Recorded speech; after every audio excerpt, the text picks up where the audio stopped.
Pastor Shannon here, coming to you here on the 8th day of August. And so we're going to be looking at the 8th chapter of Proverbs. I hope you've enjoyed this Proverbs challenge. I certainly have. And so I want to just point you just to a couple of verses that really stood out to me. And all of Proverbs, we've been talking about wisdom from the Lord through all of these verses, all these chapters, each and every day. And so I want to point you to just a couple of verses here in verses 35 and 36 of chapter 8. And verse 35 says this, it says, "For he who finds me," and me here is talking about wisdom, "he who finds me finds life and obtains favor from the Lord." Now, don't you want life? Isn't that what everybody wants, is life, a good life? He who finds me, he who finds wisdom, finds life and obtains favor from the Lord. And so what does it mean when it says life here? What is it actually talking about?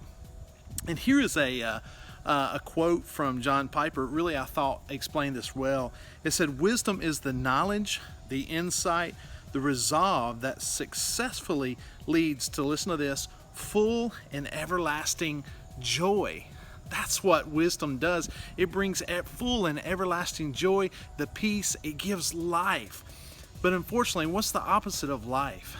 Okay, it's death. In the next verse it says, "But he who sins against me, he who does wrong against wisdom, injures himself," he hurts himself. "And those who hate me love death." And what that's saying is those that doesn't seek after wisdom, they're going to be going down the wrong path. They're going to hurt themselves. You're doing yourself harm, not following after wisdom.